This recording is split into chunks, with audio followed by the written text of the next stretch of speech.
maybe in this song, you shouldn't start by saying... Bonjour à tous les amis, j'espère que vous allez bien. Alors aujourd'hui on se retrouve pour une toute nouvelle vidéo.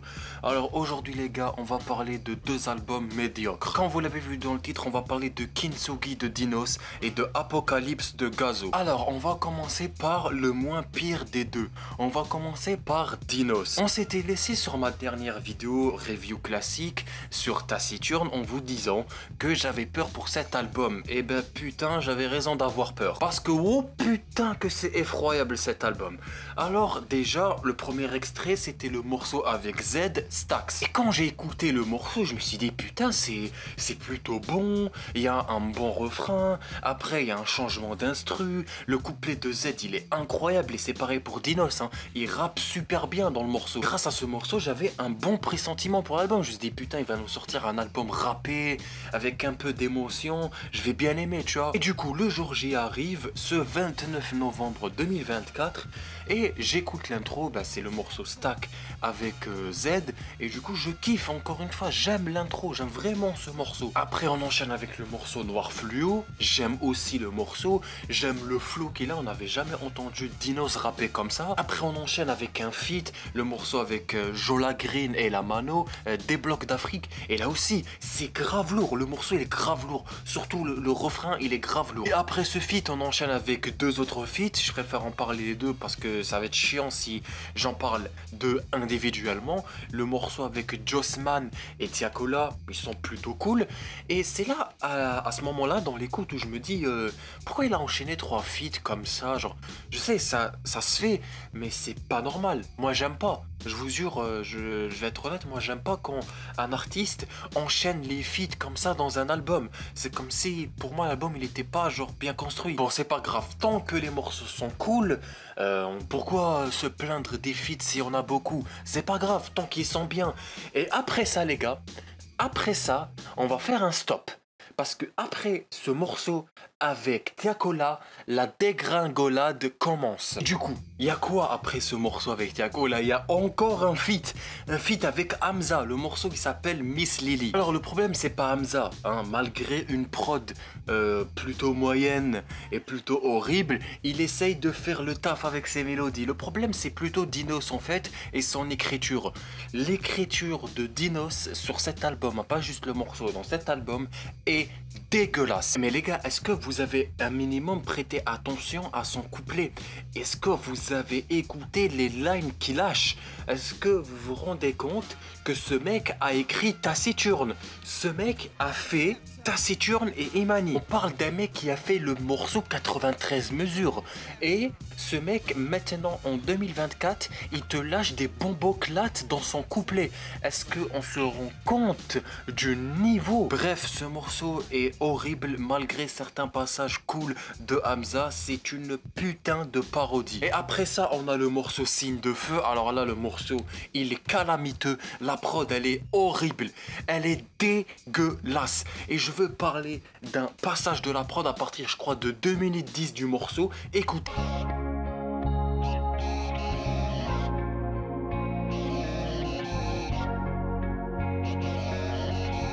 C'est de la merde!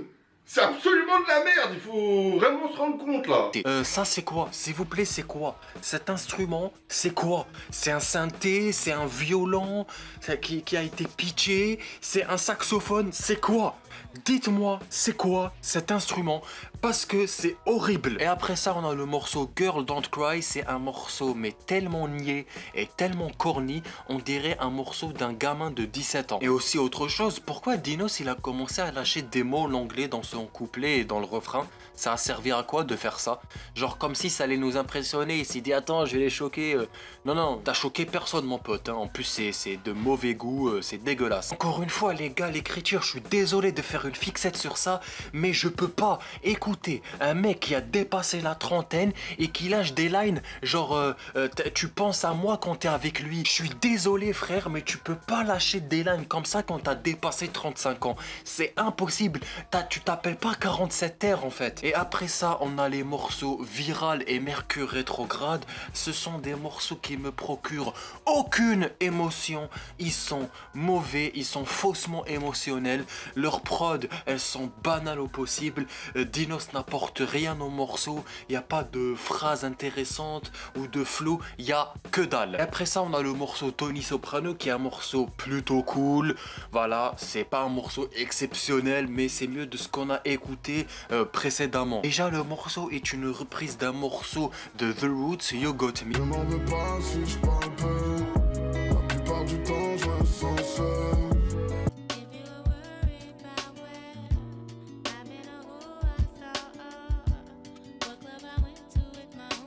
Et la prod elle est plutôt bonne, qui est faite par DJ Core. Voilà, le morceau il est plutôt cool.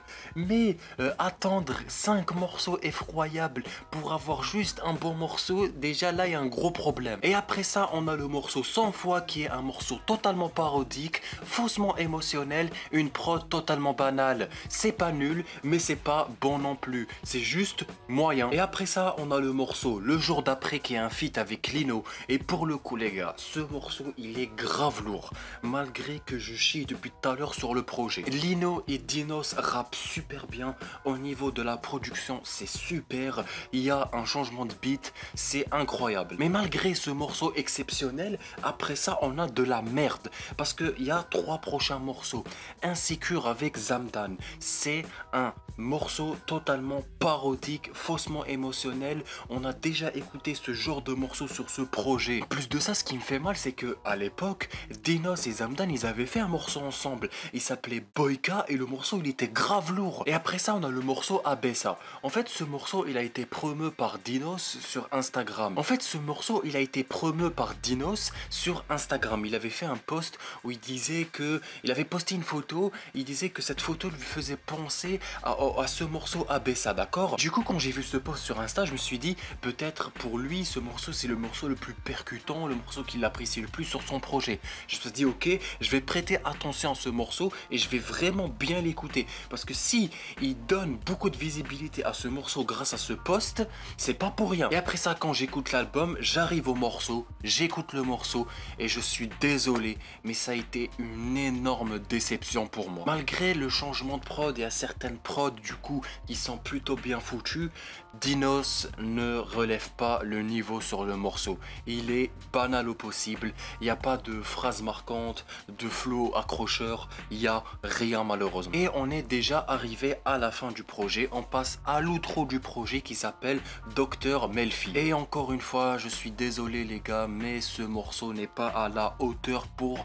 clôturer cet album médiocre. Et du coup, qu'est-ce qu'on a à retenir de Kintsugi? Pour moi, grâce à cet album, je confirme de plus en plus que Dinos ne pourra plus jamais sortir de bons projets, malgré quelques bons morceaux. Mais le truc c'est que le seul truc qui sauve cet album c'est les feats, parce que moi je retiens que des feats. Les seuls morceaux solo que je trouve bien c'est Noir Fluo et Tony Soprano, et pour moi le reste est à jeter. Et maintenant les gars, je vais vous donner mon top 3 de ce projet.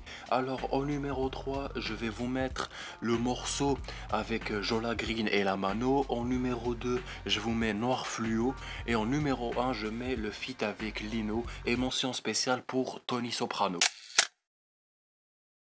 Bon, alors là, c'est le moment de passer à quelque chose de totalement horrible et de ce qui est pour moi une honte musicale. Mais avant de parler de ce qu'il y a dans ce projet de merde, on va donner un petit peu du contexte. Gazo a commencé à promouvoir ce projet plusieurs mois auparavant, et en plus de ça, il a commencé à parler de l'intro du projet, Toki, en disant que c'est l'un des morceaux les plus violents qu'il a enregistré de toute sa carrière. Et après, il annonce le nom de son projet, Apocalypse. Donc là on se dit ouais, ça va être un truc violent, un truc bien rappé, un truc incroyable et tout. Et avant la sortie du projet, il y a eu quelques leaks, et moi j'ai écouté ces derniers et j'ai commencé à avoir peur. Je me suis dit elle est où l'Apocalypse là? Là c'est plus le soleil là, pourquoi il y a des morceaux chantés, des morceaux pop et tout? Je me suis dit ok, c'est pas grave, peut-être c'est un morceau ou deux, c'est pas grave, ça passe. Et du coup le jour J arrive, il sort le même jour du coup que l'album de Dinos, le 29 novembre. Et comment vous dire, comme c'est une pute, on l'a baisé à mort. J'suis dans les îles, on a changé la rue. Attends un peu, ça va péter, j'amorce. Et c'est les cheveux là. J'ai rarement eu autant envie de me défenestrer en écoutant de la musique. Je n'en pouvais plus, c'était interminable. C'est ça le morceau le plus violent que tu as enregistré de toute ta carrière, c'est ça? Parce qu'il y a des meilleurs morceaux que tu as fait précédemment avant de sortir cet album de merde qui était beaucoup mieux que ça et beaucoup plus violent que ça d'ailleurs. Moi honnêtement je comprends pas ces artistes qui se focalisent à faire la promotion d'un seul morceau alors qu'au final le morceau il est pourri. Et du coup le morceau c'est juste une drill moyenne. Gazo sur tout le morceau il passe son temps à crier, il n'y a aucune line intéressante. Pourquoi tu dis que c'est le morceau le plus violent à croire que t'es Caris dans Or Noir alors que le morceau c'est juste toi qui fais de la drill et t'as fait meilleur que ça d'ailleurs. Mais bon mais allez c'est pas grave, on espère que ce projet il va être un album rappé. Le projet s'appelle Apocalypse, je vous rappelle les gars. Normalement on s'attend à du rap, d'accord? Et du coup c'est quoi le prochain morceau? Ma belle t'es plus fraîche que la norme. Je fais pas assez tard pour que je dorme. Ah. Ouais. Ce morceau est effroyable, je suis désolé. Le morceau c'est juste Gazo qui commence à parler de sexe alors qu'il a 35 ans.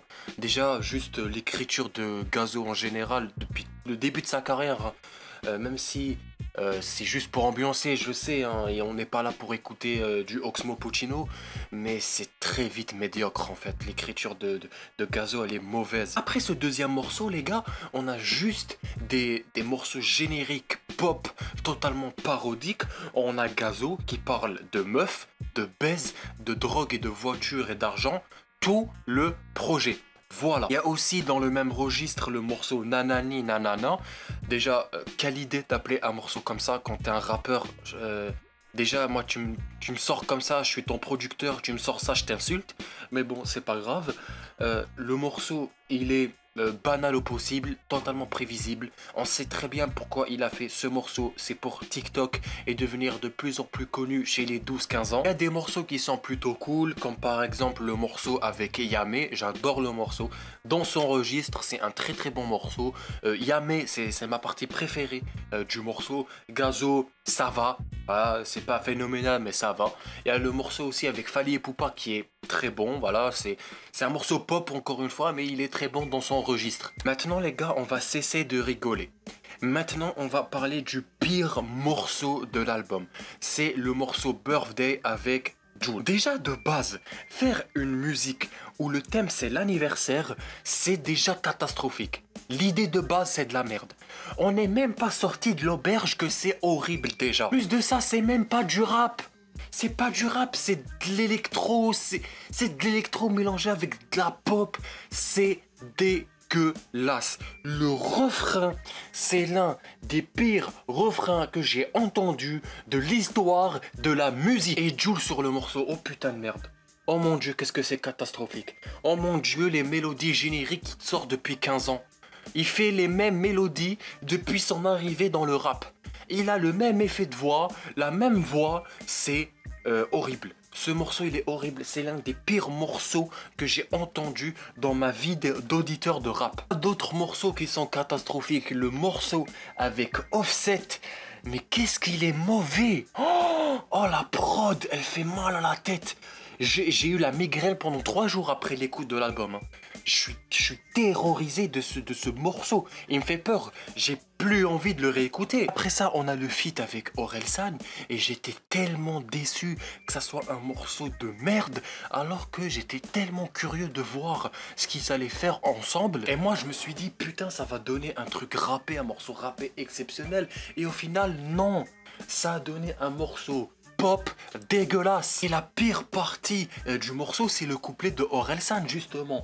Pourquoi avoir pris cette voix avec cet autotune totalement dégueulasse, pas bien réglé, pas du tout mélodiné, et ne comptez pas sur Gazo pour relever le niveau du morceau. Lui aussi, il est catastrophique sur ce dernier. Et après ce feat, ça va aller de pire en pire. C'est dégueulasse. À ce stade de l'écoute, j'arrivais plus à esquiver l'odeur de ces morceaux, tellement ça puait la merde. Et l'outro, mais putain, qu'est-ce qu'elle est dégueulasse. L'outro, en fait, j'ai pas compris. Déjà, elle est produite par Flemme. Déjà, pourquoi la prod Flemme? Pourquoi avoir donné une prod aussi dégueulasse? Ça, c'est premièrement. Deuxièmement, Gazo continue à nous parler d'amour, alors que je vous rappelle, le projet, il s'appelle Apocalypse. Je n'ai jamais vu une direction artistique aussi catastrophique, les gars. Et du coup, qu'est-ce qu'on a à retenir de ce projet? Ben, rien du tout, en fait. Ce projet est une catastrophe et l'un des pires albums de 2024, voire même le pire, et l'un des pires albums de l'histoire du rap français. Je vais même pas vous donner un top 3 comme j'ai fait pour Dinos, parce que j'ai retenu aucun morceau. Tout à l'heure, je vous ai parlé du feat avec Fally et Poupa et du feat avec Yamé. En fait, c'est pas des morceaux que je vais réécouter. Il n'y a pas de replay value. Quand je les ai écoutés, quand j'ai fait la première écoute, j'ai bien aimé. Point, ça s'arrête là. Je les ai écoutés une fois. Après, je vais plus jamais les réécouter. Et ce projet est le parfait exemple de l'état du rap français actuel qui est totalement horrible et catastrophique. Et c'est triste pour moi de le dire, mais j'arrive plus à écouter du rap français malgré certaines sorties qui sont plutôt intéressantes, mais dans la globalité, j'arrive plus à écouter parce qu'il y a beaucoup trop de merde et de projets qui se ressemblent qui sortent à la fin de la semaine. Quand je compare le rap US et le rap français cette année en termes de sorties, mais là c'est pas juste une énorme différence, là on est sur un gouffre. Dans le rap US, il y a des projets qui sont exceptionnels qui sont sortis cette année. Il y a Kendrick, t'as eu aussi Eminem. J'ai fait une analyse sur le projet The Death of Slim Shady. Il y a eu Tyler Chromacopia qui est un projet incroyable. Cette année, en 2024, pour le rap français, vous avez eu l'album de Ruff, vous avez eu l'album